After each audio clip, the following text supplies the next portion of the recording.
What's going on, Kings fans? It's Tyler here from the Sacktown Breakdown, and today we're going to be talking about the Kings' 130 to 111 loss, I believe it was, to the Mavericks. We're garbage, we're terrible, and we stink. And we're going to go ahead and talk about it, but before we do that, let's talk about the sponsors. We got Taboo Ohana gaming chairs. If you guys are in the market for a gaming chair, Taboo Ohana, they're out here helping orphans. So in a roundabout way, when you buy a chair, you're helping orphans. Do you want to not help orphans? If you want to not help orphans, you're probably a terrible person. So go ahead and buy a gaming chair. Taboo Ohana, link in the description. Also, Computer Booter, a local place in Sacramento. They have old school gaming consoles, old school games. They fix computers. If you have computer issues, go to them. Links in the description to both. Tell them we sent you. And yeah, guys, those are the sponsors. Now, well, let's talk about this Kings team. As you see in the chat, Singh is not very happy. And, you know, quite frankly, nobody is. But let's go ahead and get to his first messages in the chat here that he left before I started. He said, Kings front office don't want to fire Vlade. They don't have the balls to do it either. They're basically saying, fuck y'all, we don't give a shit what... We making money, we never going anywhere, man. We are forever being a non-playoff team for years to come unless the front office has changed. At least, excuse me. I just had an oatmeal cookie before I started reading that. He did not cough and then talk about oatmeal cookies in his message. That was me. We're going to be a non-playoff team for years to come unless the front office has changed. At least All-Star will be fun to watch. Sooner or later, Fox is going to want to leave us if this isn't fixed. And we are shit. Don't forget that. I mean, what more can you say? You know, or what more could I say that you haven't already said? We're not good. We're not going to be good this season. Harrison Barnes. It's funny. I actually was watching the Kings-Bucks game, and I was like, man, Harrison Barnes looks like hell. He needs to, like, clean his beard up a little bit. He looks like some homeless guy you'd see, like, outside in front of a liquor store or something. And then this morning, I see Harrison Barnes vows not to shave his beard. Has been doing it since December. Vows not to shave his beard or cut his hair until the Kings are 500 or the end of the season. I'm like, damn, Harrison, you really gonna look like a slob all season? Because we definitely ain't getting to 500. That ain't happening. That's just not even in considerations. And then, not even in consideration. And then, until the end of the season, that's like 2 months. So he's going to be looking pretty rough towards the end of it. I mean, unless we go on some crazy win streak. I mean, at this point, I'm more devoted just to make sure Harrison Barnes looks all right than I am the Kings to win. I want the Kings to win because I want Harrison Barnes to look presentable, not because I want them to go 500. I'm worried about this man. Yeah, exactly. This man's going to be looking like James Harden on drugs. It's going to be crazy. So anyways, had to get that off my chest. If we're going to talk actual basketball, Harry Barnes. You got Harry Giles and Harry Barnes. Skip in the chat. What's going on, Skip? So I only have 2 quarters of notes today and a little bit of the third quarter. Not because I was lazy, but because, yeah, he's about to have dreads. But because I was watching this team play, and it dawned on me that there's no reason to take notes on the whole game because the Kings don't give whole note game worthy. They don't give me a product that's worthy of me spending that much time taking notes on the whole thing. So, what I did instead was focus on some defensive possessions I watched. And what I need to do is figure out a way to record the Kings game so I can play back. Well, maybe that wouldn't work with copyright, but I want to be able to play like show you guys things like this is why this guy did this wrong and this guy's an idiot, this guy should have done. But then again, that would probably get pulled for copyright, so never mind, take that back. Skip would slap me in the face if I got all of our stuff taken down for copyright, so never mind. Act like I didn't say that. So anyways, but I didn't really take notes for the whole game. But it was annoying. I'm going to talk about the first half, and then I'm just going to talk about defense, and then I'm going to probably close it out with a little bit of talk on some Twitter stuff. I hope Skip stays in here towards the end. He can back me up on this Twitter stuff I'm going to be talking about. But here we go. So the starting lineup of this team for this team today was De'Aaron Fox, Corey Joseph, Bogdan Bogdanovic, Harrison Barnes, and Nemanja Bjelica. Yes, we do have a very abusive relationship. Skip often pins me against the wall and beats me, but I like it. So it's a bit of a what's that? I can't even think of what it's called. It would have been a funnier joke if I didn't just forget what I was saying. What's it called when you you identify with your captor and you what's it called? Skip, I know what I know you know what I'm talking about.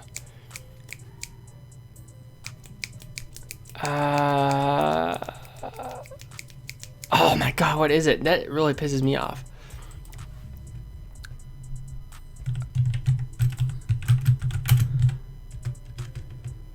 I'm not looking at the chat right now, so maybe you guys said it.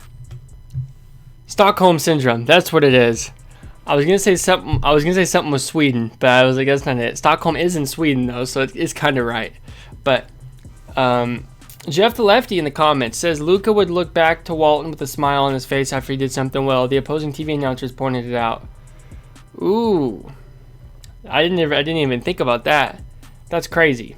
So we're gonna get into all this, guys. I'm glad we got Jeff in here. We got Sing in here. Skip's in here. We got a good group in here to talk about some basketball. So thank you for the turnout. I appreciate it. Let's get into it.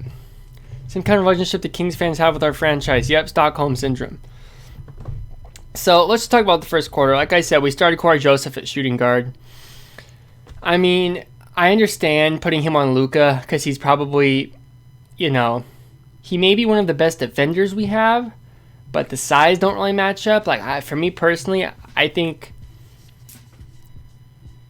it's kind of, so it's like you got Corey Joseph is probably small enough and quick enough that he can keep up with Luka, but he doesn't have the size to really stop him or get in his grill like that.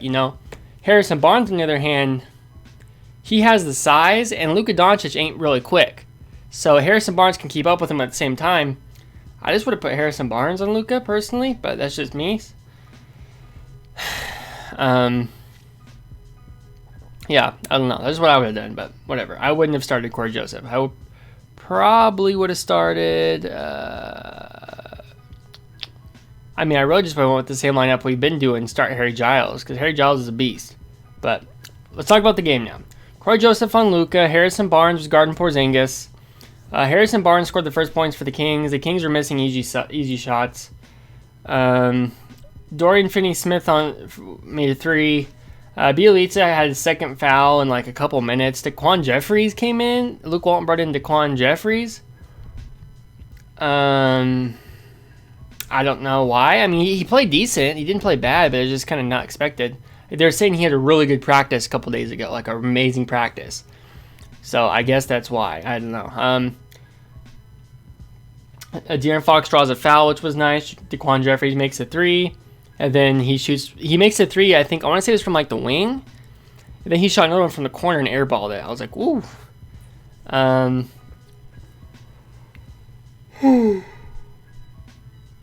You know how it is. I haven't yawned in hours. I haven't yawned probably since this morning. Other than I'm streaming, I got to yawn. Maybe it's something about the lights. Maybe the lights make me yawn. I don't know.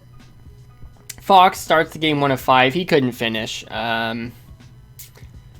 Corey Joseph puts Luka in the spin cycle, which is beautiful. Daquan Jeffries steals the ball. Then Bogey misses a three. Hardaway makes his second three.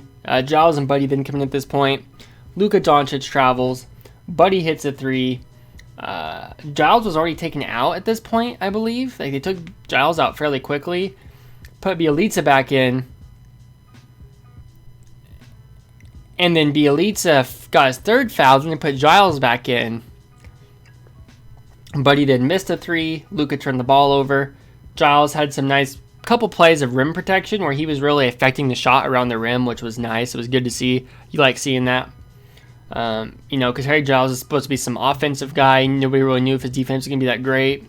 But Harry Giles is pretty good defensively. Like, I like Giles all around. He's Harry Giles is a beast. I enjoy watching him, you know, do the little things. Tolliver with a little 2-point bucket. Darrell, is it Darrell Wright? I think it's Darrell Wright, right? Or it means say right twice. Anyways, he hits a 3 with a second left on the clock, which was I don't know. It was pretty gross. Like, really? Corey Joseph hits a 3, and Bazemore scores to end the quarter with like 0.8 seconds left on the game clock. The Darrell Wright shot was a shot clock. Is it Darrell? No, it's not Darrell. Darrell. Am I dumb? Hold up.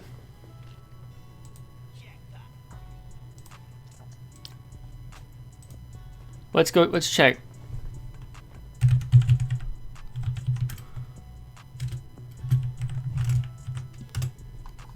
It's a dude that used to be on the Raptors.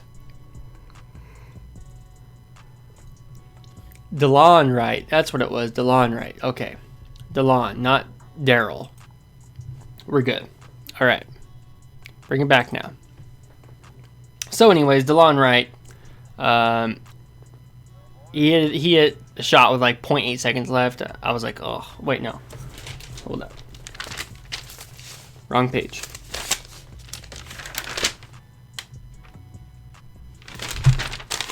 Anyways, quarter 2. I'm a little flustered right now. Buddy has a layup. Then Buddy starts feeling froggy. He's like, ooh, you know, I made a layup. Brick. What media outlet we trusting, Tyler?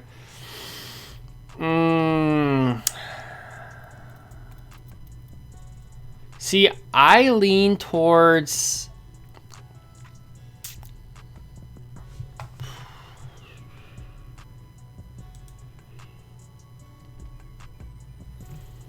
I lean towards trusting Sam Amick because Sam Amick has been like the one like national media guy that's been around for a while that gives the Kings love and has always trusted the Kings. But at the same time, I know there's people on Buddy's side that he's close to that are saying, you know, we've never heard any of this trading nonsense.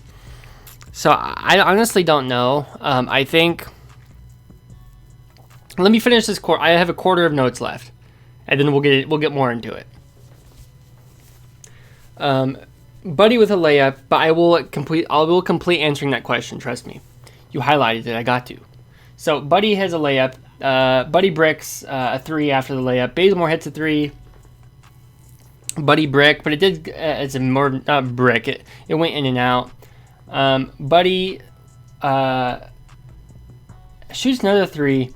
He was firing with confidence tonight, which I liked. He was just shooting that thing. Bazemore hits a 3. The score is 39-38. It's a close game right now. Corey Joseph with a layup. Tim Hardaway Jr. for 3. Curry for 3. Corey Joseph, I noticed, was mad when Luke Walton called a timeout. I don't know, what he was so mad about, but I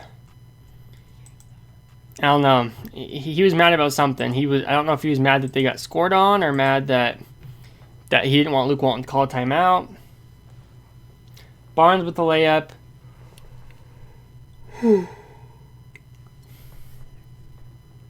Harrison Barnes draws a foul. Rick Carlisle gets a technical. Back and forth layups. Buddy with a dunk. Luka for 3. In the third quarter, all I have for notes is it's 66-52 here after Kristaps hits the 3. Bielitsa for 3. Basically, the game was back and forth scoring-wise, but the thing is the Kings don't play any defense, and they miss good shots. Tim Hardaway Jr. always seems like he shoots good against the Kings. Tonight was no different.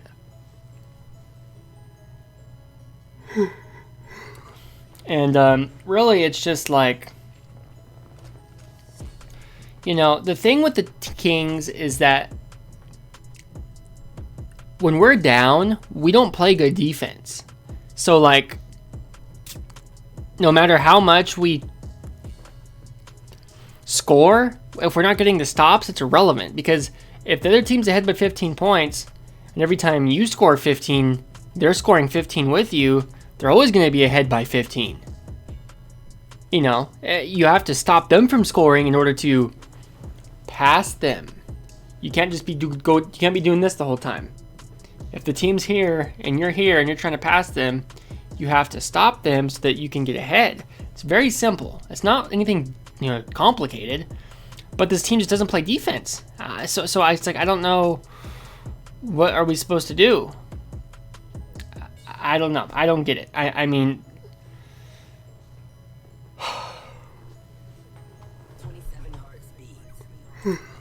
so I don't understand, guys. I just don't get like how this team expects to win games when their defense is so pathetic. I'll never understand it. But anyways, let's get into the juicy stuff here. Basically, you know, let me wrap up the game real quick. My issue with the team is that they don't play defense, first and foremost. You know, Buddy can get hot, he can score. And honestly, I thought Buddy was scoring better than he was. I actually looked at the box score earlier, and I thought he scored a lot, you know, more efficiently. He was 4 of 12 from 3,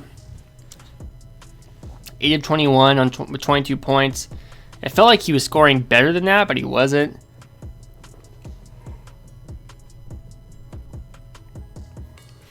De'Aaron Fox, 16 points, 5 of 16 shooting. That was inefficient. You know, Bogdanovic, 2 of 11, 11-9 for 3. Terrible game. I mean, and the thing is, these guys are giving up these defensive possessions. Like, look at this. Harry Giles, 11 points, 5 of 7, 5 rebounds. And you know, Harry Giles should have been starting tonight. I'm sorry, but to me, Harry Giles should be your starter. I mean, you don't have any other big men. Harry Giles isn't that big. I've always said Harry Giles is like a 6'6" dude with like a 4-inch neck that makes him 6'10". His neck is long as hell. It's weird. It's kind of crazy. He's like a giraffe, but he's a beast though. So like for me, the team just doesn't play defense. I actually paused and played in slow-mo on my TV some defensive possessions where the rotations are just all over the place. Buddy will leave like Tim Hardaway Jr. wide open in the corner to go help on Seth Curry, who's driving to the basket, and you have Harry Giles and I think it was Corey Joseph already closing in on him. No, it was Yogi Ferrell and Harry Giles. I'm tired. You got Harry Giles and Yogi Ferrell closing in on Seth Curry, who's driving to the basket. And then you got a third guy, Buddy Hield, coming over. And then he just passes it to Tim Hardaway, who Buddy Hield is supposed to be guarding, and it's a 3. It's like, what do you want me to do? You know, I watch the games, and I'm like, I mean, it's not that they want me to do anything, but I watch the games, and you can see where the problem is, but there's nothing we can do as fans. And Luke Walton's got to tell them what to do. And I don't know if he's not, or if the team just doesn't get it. I don't know. I don't know. But it's very frustrating. You can just watch just defensive possessions, and they're lost. So, anyways, that's that. What media outlet are we trusting? Back to Single Force question. I don't really know. You know, I like to think a lot of the stuff in the article was true. Sam Amick has always been good to the Kings. He's always been fair to the Kings. And he's not the type that would just shit on the Kings just to do it. So I don't think that is necessarily... I don't know. I think there's some saving face going on from some of the members of the community, you know, that are... So, Jeff the Lefty, there was an article that The Athletic wrote. It was Sham Charania, Jason Jones, I think his name is right, of the Sacramento Bee, or no? Jones, I think he's a black dude named Jones. Last name is Jones. I think there's 2 Jones. There's a Nate Jones and there's Jason Jones. I think Jason Jones is a Sacramento Bee guy. So it's him and Sam Amick. These 3 dudes basically wrote an article that came out this morning on The Athletic, which I'm subscribed to The Athletic, so I actually did see the whole thing. And it was basically like, apparently there's like a group text with, I'll show you everybody.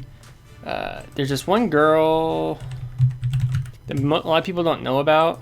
I think that's her last name.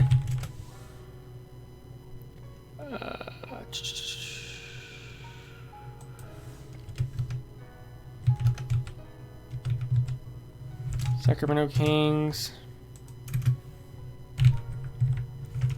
Martina Colocatronos, or whatever the... So let me show you guys. So this lady right here, she's been the chief operating officer of the Sacramento Kings for 22 seasons. I'd say the most important part of the article, they said that there's a group text with this lady, Luke Walton, Vlade, Vivek. So it's this lady, Luke Walton, Vlade, Vivek. I don't remember there might have been one other person. I'm trying to remember. But basically, there's a big group text. Oh, and Peja. That's who it was. And basically, Vivek apparently has been airing out his grievances to, things that he doesn't like about the team, to basically these three and Luke Walton right here. So it's these three and Luke Walton are the ones that he's been talking to. Basically in the group text, and the actual text messages didn't get leaked, but the tone of the text messages was leaked, which is basically like Vivek is upset at the team, especially apparently at the very beginning of the year he was sending stuff out about Luke Walton not necessarily Luke Walton being a bad coach, but like we need to win games and like we're not playing good, stuff like that. He just has some problems with the team and how it's being ran. And the other big part of the article was that Buddy Hield might want to start, and he may ask for a trade in the offseason if he doesn't get what he wants. So I don't know. It's basically like, it was kind of like see, the thing is, every time the Kings play the Mavericks, a hit piece comes out on Vlade, and that's what it was. It was just another hit piece on Vlade. And so it was, a lot of it also had to do with us not drafting Luka Doncic and Vivek. I think it said something about Vivek was irritated that we didn't draft Luka. But, really it's more of the same. Skip says, I kind of don't trust any of them. They're kind of they kind of all have their own interests to protect. The closer you are, the franchise, the more you know, the more you'll hide, like Grant, Carmichael, Dave, and Doug. Yeah, okay, I'm just going to straight up name names now. I was kind of trying to, I don't know why. I always told myself I wasn't going to do that. Okay, I'm going to straight up name names now. I think there's some saving face going on by Grant and Carmichael Dave a little bit. Like, the further you are, the more incorrect your info can be, like Amick, Jason Jones, and Shams. Yes, correct. So I think Grant and Carmichael Dave, they kind of overcompensate and try to make things seem like they're too good and like everything's going fine. It's just that for example, Grant kind of pushes this agenda that like we would be playing a lot better had nobody got injured, which I think we would have more wins if nobody was injured. At the same time, this team is still, you can just tell by watching the team, they're nowhere close to where they were last year. So Carmichael Dave at the same time also has been saying, I didn't hear anything about Buddy, wanting a trade. Basically kind of in roundabout ways, it was all BS.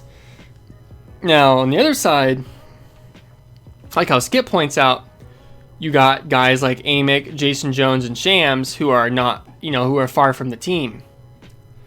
And, the farther you are from the team, the more incorrect info you would have. So that kind of lends credence to the Grant and Carmichael Dave thing at the same time. But what I wonder is who leaked the text messages out. Because if the text messages were only between Vivek, Peja, Vlade, Luke Walton, and the girl that I can't say her name, Martina, one of those five had to leak those messages out. I have my own opinions. You know, I don't think it, like me and Skipper agreed that we don't think it was Vlade or Peja. So that leaves you with Matina, Vivek, and Luke Walton. Now, Matina, I don't really know about her. Like, I've never heard of her before till like 2 years ago. I didn't even know she existed. And then, like, I feel like I read that she did some shady stuff before, but I could be completely making that up. I don't remember.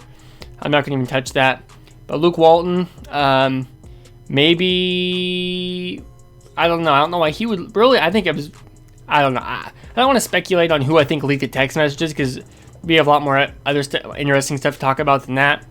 But for some reason, I got a feeling it was Vivek, and he's trying to save face because everybody wants him. Everybody thinks Vlade and Luke Walton should be fired by now, and I think Vivek is trying to make it look like he's putting his foot down to them, even though really he doesn't really want to fire Vlade and Luke Walton. So I think it's kind of like a weird thing where like Vivek is trying to put on the facade that he is putting his foot down because everybody wants them fired apparently. But that's not even what I want to talk about. I'm not going to get too wrapped up with the text messages. That's complete speculation, complete BS. Like, I mean, I should just put a tinfoil hat on at this point. But what I want to talk about is these dudes, these Sactom Royalty guys. All of them. I don't even care. And Aaron Brewski. These dudes feed off of the negativity of the Sacramento Kings. All of them. Every single one of them. Let's go to Twitter right now and pull it up. Let's do it.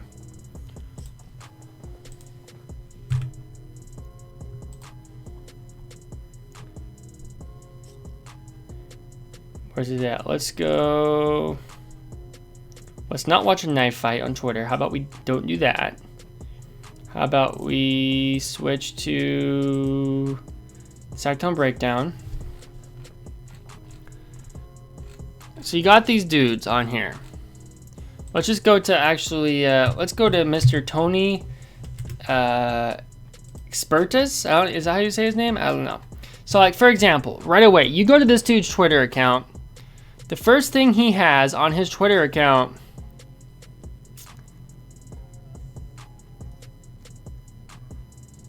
okay, Jeff the Lefty, you're about to love it, but I'm about to go in on these dudes, every single one of them. And you know what? You guys can rip this off. You know, you guys can rip this off Twitch, rip this off YouTube, and put it on Twitter. As a matter of fact, I might even do it tomorrow. But check this out. You got this dude, Tony Expertus, whatever the hell his last name is. This dude, you click his name, or his profile picture.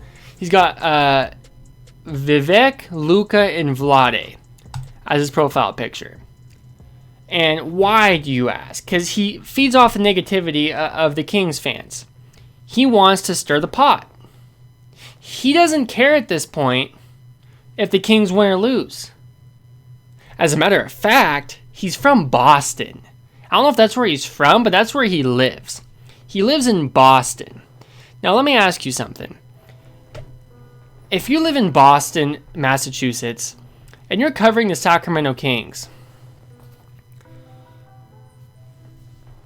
can you really have your ear to the ground and really be, you know, able to cover the team that great? Maybe you can, but it doesn't seem like it really fits to me. Especially considering like me and Skip actually got a source, a tip from something. We found out Rico Hines joined the Kings coaching staff before anybody did. Me and Skip were some of the first people to know, like in the world. Not that it's like some big worldwide thing, but it's because we're local. And Skip got the tip. Skip got the tip, and we ain't talking about mushrooms. That was gross. I shouldn't have said that. But you get the point. I could literally sit here and talk to myself and make myself laugh. I'm dumb as hell. Anyways, that was gross. I continue. So, anyways, this dude wants to just feed off the negativity of the Kings fans. And he wants to just sit here, oh, look, we could have drafted Luka, but we didn't. We could have drafted Luka, but we didn't. We could have drafted Luka, but we didn't. And that's all these dudes want to do. Every single one of them in this Sactom Royalty. All of them. It's so annoying. Let's look at this loser, Aaron Brewski. Look at this nerd. This dude nonstop says nothing negative about the Kings. And now the Kings are trashing Willie Cauley-Stein to make themselves feel better. What are they talking about? You want to know what he's talking about? Grant Napier, in the commentary of tonight's game, said, Willie Cauley-Stein went from getting a $6 million qualifying offer to decline the qualifying offer because he said he wanted to go to another team, signing for the veterans minimum in Golden State, and then he got traded for a second-round pick. Grant Napier, what he did was explain the decline of the stock of Willie Cauley-Stein. And Aaron Bruski says, and now the Kings are trashing Willie Cauley-Stein to make themselves feel better. If Grant Napier went out in the street right now and shot 20 people, would you say the Kings shot 20 people? No, you wouldn't. And the Kings couldn't shoot 20 people anyways because the Kings can't even shoot a shot and make it. How the hell do you expect them to shoot 20 people? Was that a joke in poor taste? Maybe, but you know what? I thought it was funny. So, anyways, this dude Aaron Bruski, you know, he claims that the Kings, like, does he think that, like, Vlade has an earpiece into Grant's ear and he's like, all right, you got to talk bad about Willie Cauley-Stein now. It'll make me feel a lot better if you did that. No, that doesn't exist. That does not exist. It's dumb. It's the dumbest shit I've ever seen in my life. So this dude, I mean, non-stop. Everything he says is negative. Everything he says is terrible. Let's go to the beginning of the game. I mean, let's try to find something positive he says about the Kings team the whole time. Let's go to the start of the game.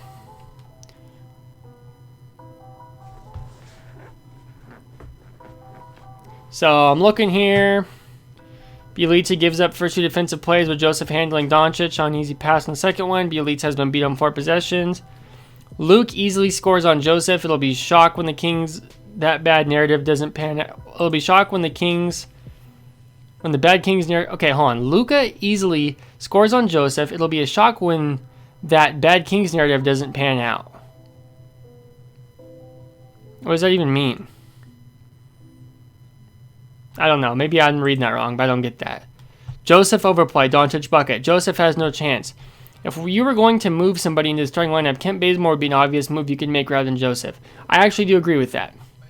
Fox needs to rethink hitting the deck on every speed dribble toward the baseline, even if he's relatively good at it. 4-on-5s when he doesn't get the call are going to negate the value of that play.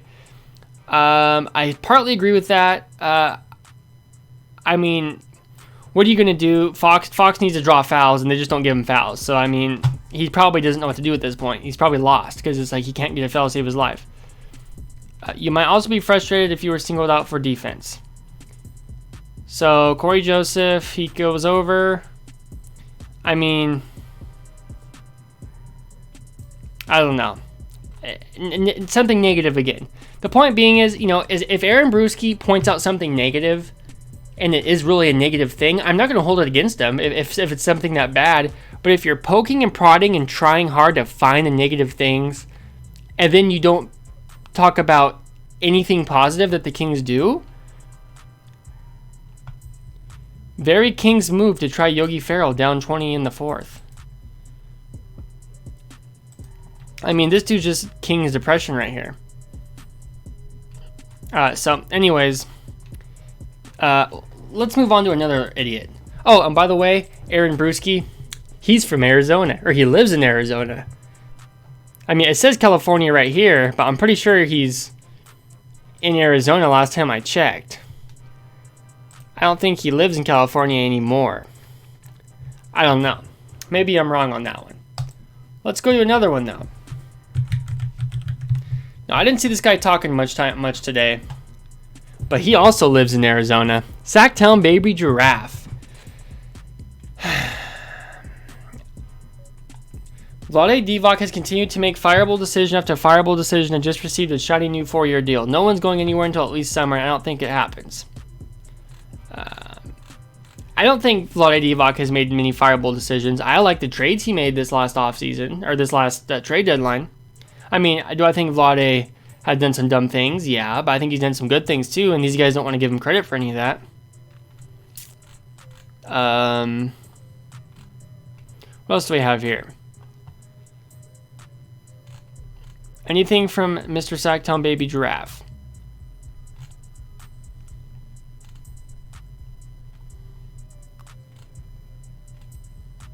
Oh, here we go.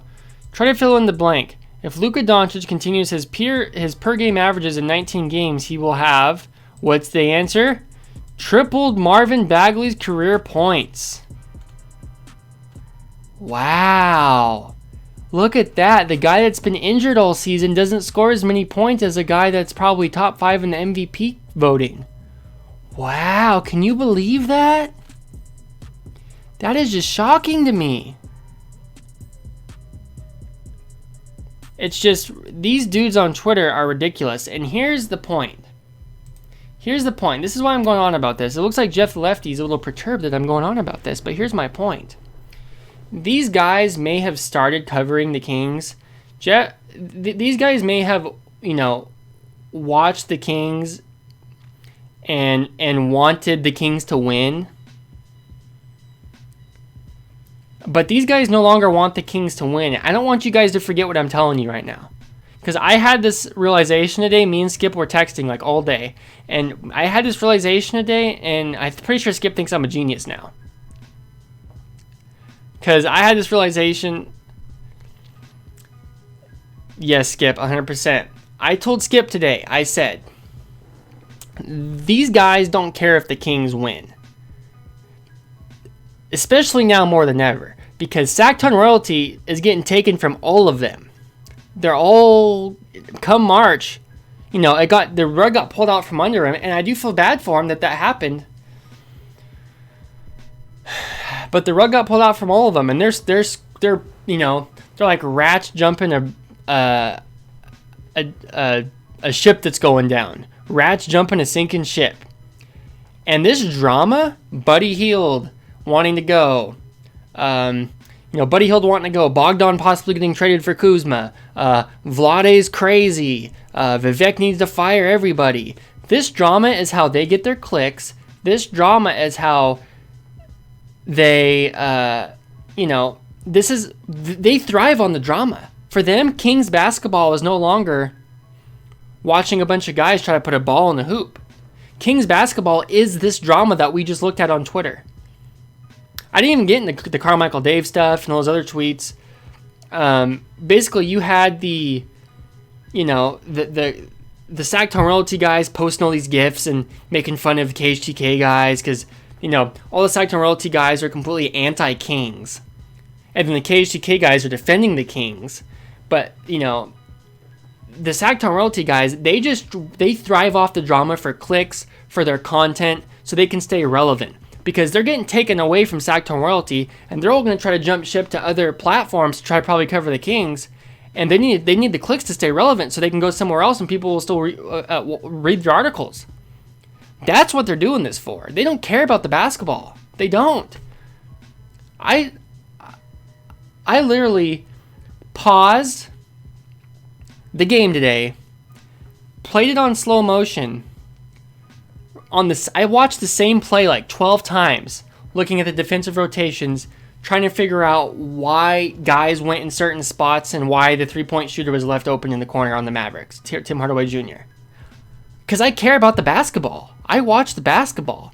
I don't need effective field goal percentage or true shooting percentage or whatever you call it. These nerds, these little analytical nerds. I watch the basketball.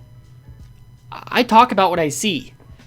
These dudes don't care about that. These dudes want, the off-season drama, and, they're going to trade Bogdan, and, Buddy wants out. We got to write an article about Buddy wanting out. And, oh my God, there was text messages. Let's talk about the text messages for hours on Twitter. And then when people send us stuff that we don't like, we're going to send them GIFs of people rolling their eyes, or, we're going to get them with a GIF. So it's just annoying. The Sacktown royalty guys can all go to hell. Aaron Brewski can go to hell. I don't care about any of them. I mean, they're nons. I mean, obviously I do care about them. I just sat here and ranted on them for 20 minutes, but you get my point. They're dumb as hell. They don't know what they're talking about. They act like children. They don't watch the basketball. They don't really cover the basketball, and they don't want to. For them, and remember this is the part you need to remember, They may have wanted the Kings to win at the beginning, but now they're winning when the Kings don't win. 100% Skip. They trick Kings fans into incorrect news and bad takes. The Sacktown royalty wins when the Kings don't win. When the Kings win, they lose because they don't have the content and the drama to feed off of. And that's why there's so much drama on Twitter. That's why these dudes are all arguing with each other, and they're constantly subtweeting Grant Napier, calling him an idiot and calling him a racist and all this stuff. I mean, I don't know. You know, I'm pretty sure Grant voted for Trump, so if we're going to turn this into a political thing, we can. I don't really care who Grant votes for, to be quite honest with you. I don't. I mean, it don't matter to me. But, you know, I kind of find it hard to believe that all these ex-black NBA players that know Grant Napier and are friends with him and love him, you know, I'm pretty sure if you went up to Doug Christie and asked Grant Napier, if, you know, asked him, hey, does Grant Napier hate black people? I'm pretty sure Doug Christie would say no. So that's just my take on that. You know, as far as, you know, all these other, I mean, maybe there's a couple Sacktown royalty guys that are cool. I don't know. They all seem like nerds to me, and I would never hang out with any of them in real life. So that's just my 2 cents. So yeah, and maybe I'll get into the Sacktown royalty, KHTK, Sam Amick drama, you know, further down the road. Me and Skip, I think we're maybe going to make a video on it during the All-Star, but yeah, exactly, Skip. He ain't racist, he just don't like who we don't like, just like me. Man, Grant Napier and Skip and Tosh, they're similar, but one's white and one's black. Wow, how is that possible? Maybe it doesn't matter if one's white and one's black. Maybe the people, you know, perpetuating the notion that Grant's racist, maybe they're the ones that have some race issues. Just throwing it out there. Never know. So anyways, I think that's it for the breakdown. I don't know what else I got to talk about. I mean, I just went on for a minute. And he got a wife and more money.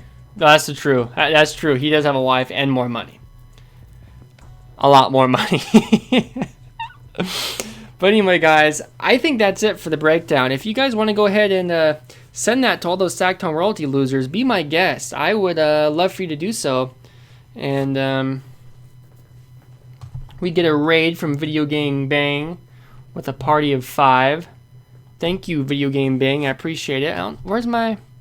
I don't think I set up a notification for a raid. I'm stupid. I should have. But anywho, I think that's going to be it for the breakdown, guys, because I said a lot. And, yeah. Sacktown royalty wins when the Kings don't win. When the Kings win, Sacktown royalty loses. Because think about this, too. Think about this. Think about this. Last year... Other than like Dave Yeager's lineups and stuff that were kind of weird, when the Kings were winning, there wasn't much drama going on. It was pretty much just solid Kings basketball. It really was. Like, there wasn't a ton to like complain about, or there wasn't a ton of drama last year. And now that we're losing, there's all this drama. Think about the articles. Think about the clicks that you get on these articles with all this drama going on. That's what they feed off of. I want a Harry Jellison. Hey Jeff, how did you get that? Tell us and everybody in the chat. How did you win that signed basketball? We got 11 viewers. What's going on, everybody? We're just talking some Sacramento Kings basketball out here. Lost sheep in the chat. I see you. How'd you win it though?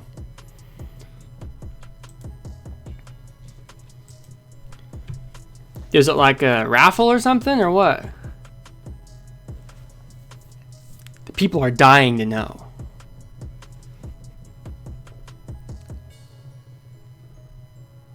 Anyways, I'll let him answer. Yeah, it was just, you know, these Sacktown royalty dudes are... It's something else. And then, you know, the KHTK guys, they do a good job at deflecting some stuff, and Carmichael Dave tries to put on a persona as if he's not super defensive of the Kings organization. but he definitely is. And it's just kind of school donations for charity scholarships. Oh, that's cool. That's good though.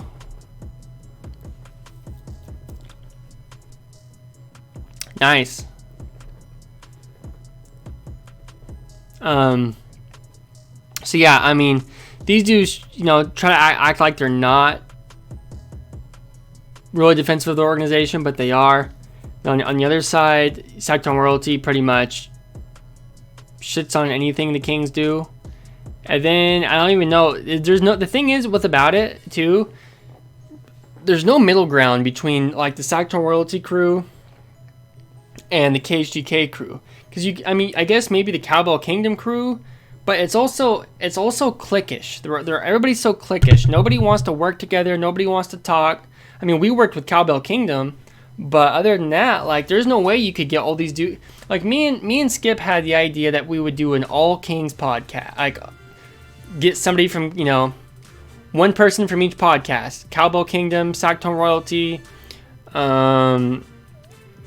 us, and then does Royal Pain have a podcast? Or all the different Kings podcasts that, you know, we had an idea that we would do a super podcast once. That's not going to happen. These dudes act like high school girls. They all act like high school, you know, girls in high school, and they all, hate each other. So it's like, well, what are we supposed to do?